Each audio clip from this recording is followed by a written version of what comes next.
പക്ഷെ ഇതൊരു ഈ സോഷ്യൽ മീഡിയ അൽഗോരിതം ഇതിനെ പ്രോത്സാഹിപ്പിക്കുമല്ലോ. ഉദാഹരണത്തിന് ഒരു പാർട്ടി വിഷയം തന്നെ എടുക്കട്ടെ. അടുത്ത കാലത്തല്ല, സ്ഥിരമായിട്ടുള്ളതാണ്. അതായത് ഒരു സ്ത്രീ പീഡന കേസ് വരികയാണ്. അപ്പം ഒരു പറ്റം ആളുകൾ ഈ സ്ത്രീപീഡനം പോലെ വളരെ നീചമായ കാര്യങ്ങളിൽ പോലും, ചിലതിലൊക്കെ എക്സ്ട്രീമായിട്ട് റേപ്പ് പോലും ചെയ്യുന്ന ഒരു സിറ്റുവേഷനിൽ ഒരു വിക്ടിമിനെ ഇപ്പോൾ ഇന്ന് തന്നെ ഒരു അറസ്റ്റ് നടന്നിട്ടുണ്ട്. അപ്പം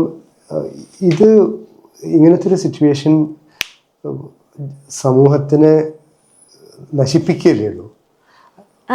ഞാൻ പറഞ്ഞത് നമുക്ക് ഇതേപോലെ അഭിപ്രായം ഉള്ളതുപോലെ തന്നെ നമ്മൾ ഈ പറയപ്പെടുന്ന ആൾക്കാർക്കും അവരുടേതായ അഭിപ്രായങ്ങളുണ്ട്. അവരോടത് പറയരുതെന്ന് പറയാനായിട്ട് നമുക്ക് പറ്റില്ല.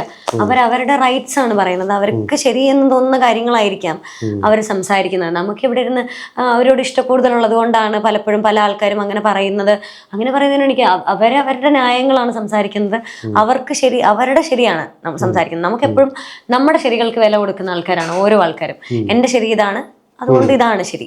പക്ഷെ അങ്ങനെയല്ലല്ലോ. ഇപ്പോഴും പല കാര്യങ്ങൾക്കും ഇപ്പോൾ ഉൾപ്പെടെ ന്യൂസിൽ നമ്മൾ കാണുന്ന കാര്യങ്ങളായാലും അതിൻ്റെയൊക്കെ ബാക്കി പത്രമായിട്ടുള്ള കാര്യങ്ങളൊക്കെ നടന്നുകൊണ്ടിരിക്കുകയാണ്. അപ്പോൾ എല്ലാവർക്കും അവരുടേതായിട്ടുള്ള അഭിപ്രായങ്ങളുണ്ട്. പല അഭിപ്രായത്തിൽ പെടുന്ന ആൾക്കാരുമുണ്ട്. അതായത് പല അഭിപ്രായം പറയുന്ന ആൾക്കാരുണ്ട്. അതിനെ സപ്പോർട്ടീവായിട്ടും സപ്പോർട്ടീവ് അല്ലാതെയും ഒക്കെ സംസാരിക്കുന്ന ആൾക്കാരുണ്ട്.